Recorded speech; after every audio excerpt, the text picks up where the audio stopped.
Back or leg dominant?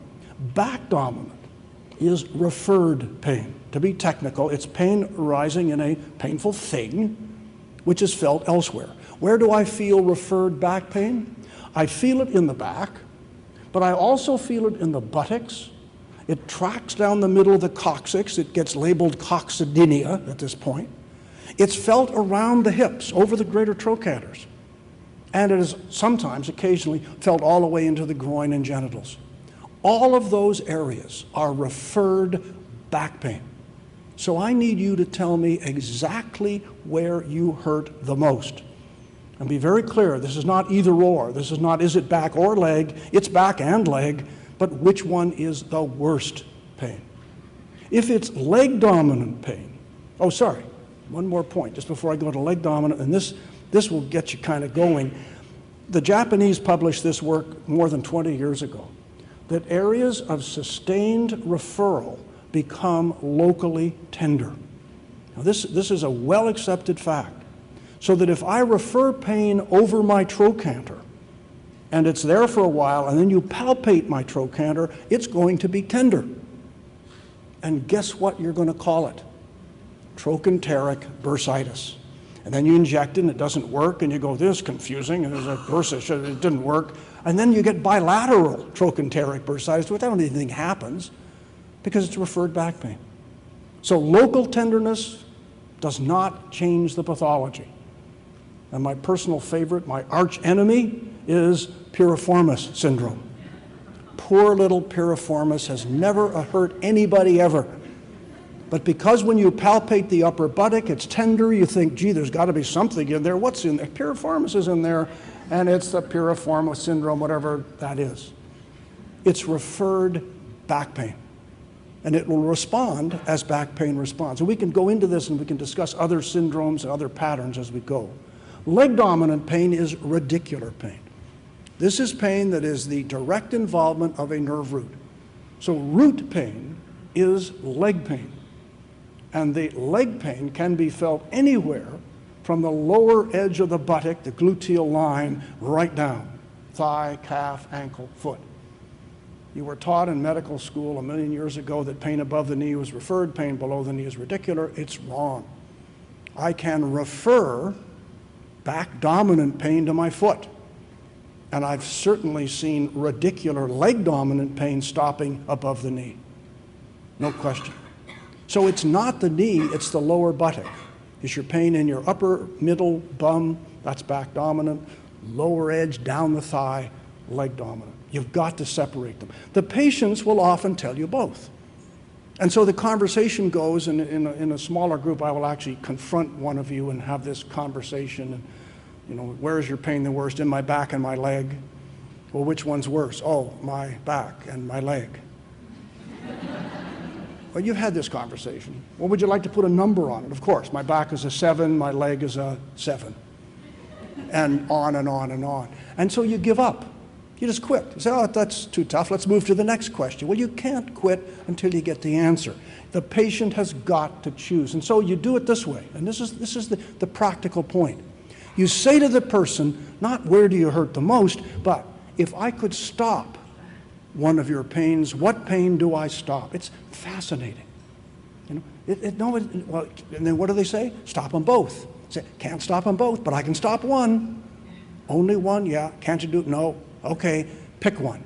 Well, then if you can only stop one, can't you stop them? No. Then stop my back, stop my leg. Brian Drew, young orthopedic surgeon in Hamilton, Ontario, gave me this. I stole it. I told him I was going to steal it, and I give him credit every time I use it. He says, I have a back pill and a leg pill.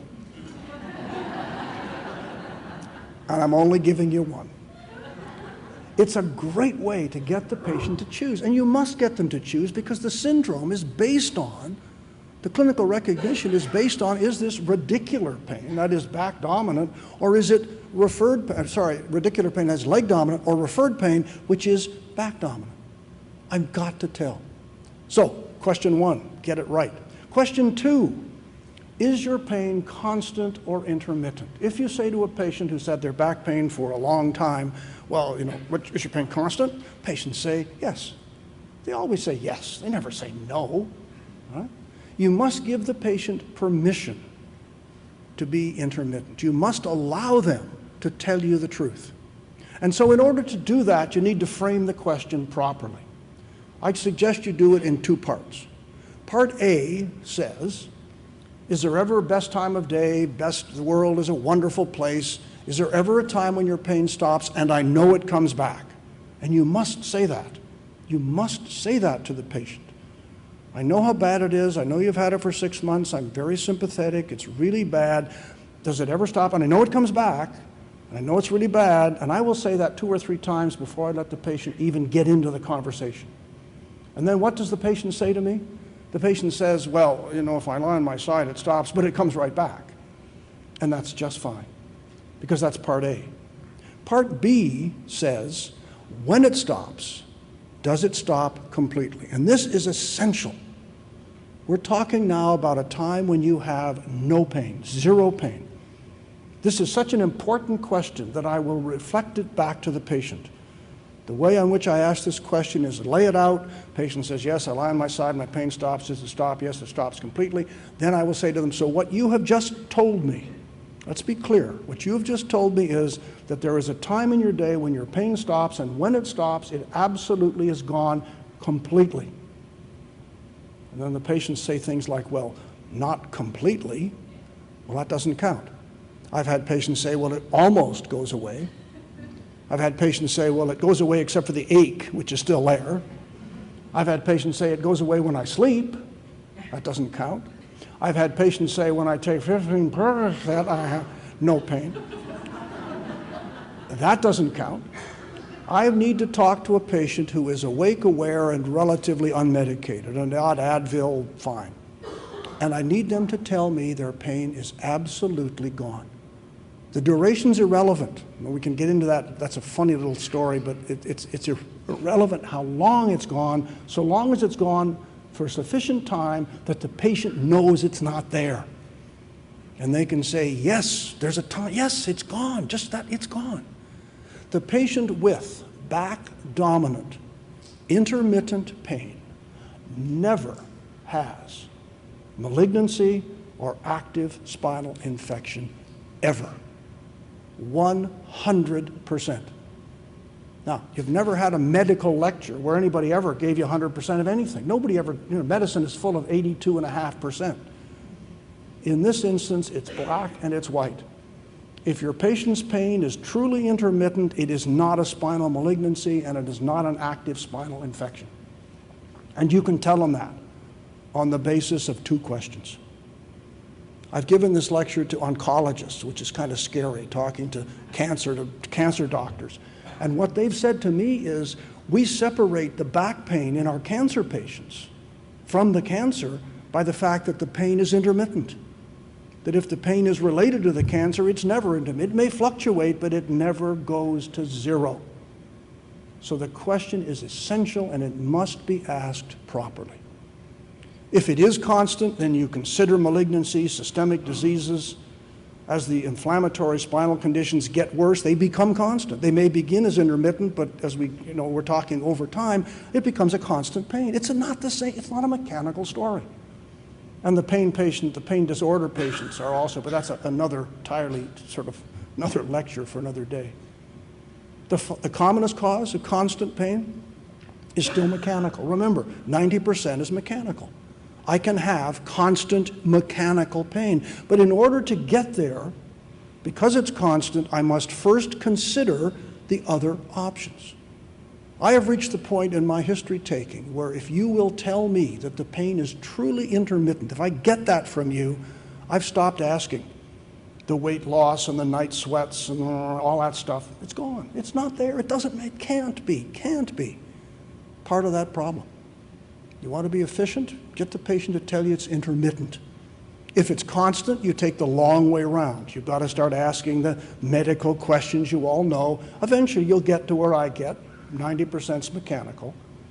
But you get there the long way instead of the fast way, which is you tell me it goes away completely, and we're home free. We're on our way.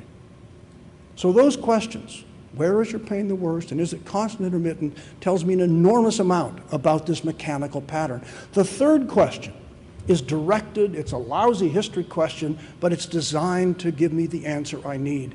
Does bending forward increase your typical pain? And the answer to that is yes or no. And that's it, done. That's all I need you to tell me. I know your pain is in your back, and I know it's intermittent. What happens when you bend forward? What happens to your pain? It makes my pain worse. That's a pattern. That is a mechanical pattern based on 3 questions. So the third question is really the aggravating, this is the standard, ask about aggravating factors. You can ask all you want, but out of that question, I need you to tell me what happens when you bend forward. Does it make your pain worse? Question 4 is a question that everybody gets. Everybody. Everybody gets asked, since the start of your pain, has there been a change in your bowel and bladder? Now, these questions are very carefully constructed. Since the start of your pain means I don't have to listen to a lot of extraneous bowel bladder complaints. I say to you, how's your bowel function? Oh, it's terrible. Oh, damn, why? Right? If I say to you, since the start of your pain, has there been a change in your bowel function? You say, no change, but it's terrible. Well, that's okay. But I've now got the answer I'm looking for. Because change in bowel bladder is the one true red flag. The acute cauda equina syndrome, the knockout of the low sacral nerve roots, it knocks out bowel bladder control. That's the one condition you must never miss. And this whole approach is designed that you won't. Question 4, everybody gets it. Now, it's only going to happen in patients that have acute leg dominant pain, but I don't care. I want you to ask this question to everybody. The most trivial back complaint, it doesn't take any time at all to say, has there been a change in your bowel bladder since your pain started? And they say no, and you're gone. You're fine. Ask the question.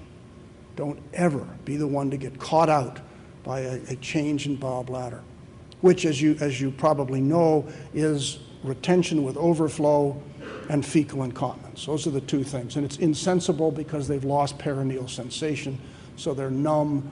They're peeing and they're not aware of it. They've got fecal incontinence. Those are the scary things. But before I even have to memorize what's scary and what's not, I go right back to, since the start of your pain, has there been a change? No, good, done, move on. Question 5. This is not quite the same as the core tool because we've inserted a rheumatological question, and you'll see that when Julia and I go over the form. But this question is also on the tool. It's just slightly further down. And this is the level of disability question. What can't you do now that you did before? How bad are you? How aggressive do I need to be in dealing with this problem? And the thing I like about this is the last little word, why. This is a remarkably good cross-check on question 1. See, the pieces have to fit. The pattern has to make sense. Where's your pain the worst, back or leg? It's in my legs. My leg is, if I'd only stop one, stop my leg pain. Question 5, what can't you do now that you did before? Well, I can't work. Why not? Because when I sit, my back is so bad that I can't sit in my chair because my back hurts so much. Just, excuse me, didn't you tell me you wanted me to stop your leg pain, and now you're telling me it's your back pain that's your limiting factor? And so the 2 questions have to fit. When they fit, it makes sense, we move forward. When it doesn't, you go back to the beginning. Say, okay, let's start again. Where exactly is your pain the worst, back or leg? And this question gives you the ability to cross-check your history. When these 5 questions fit together, you have got an answer for almost all your mechanical patterns right now. 5 questions. And you can go from this into a lot more. Questions 6, 7, and 8 are pretty easy. What makes you better? Have you had it before? Because back pain is a recurrent condition. And what treatment did you have the last time, and did it work? Useful to ask that question before you recommend. Silly to say to this person, well, I think you need massage therapy. And they say, I had it last time, they'd be worse. And you say, I don't think you need massage therapy. So before you go there, ask them what happened last time. And if the pattern was the same and the treatment worked, then it's going to work again. The syndromes are predictable. History takes precedence because history is so important. if you just focus on the questions and asking the questions properly, backs begin to make sense. They're not confusing. They're not difficult if you listen to them. The 90% that are mechanical have patterns, all of them. And if they don't have a pattern, then you've got a problem, and then we're going to start looking for a systemic reason for the pain.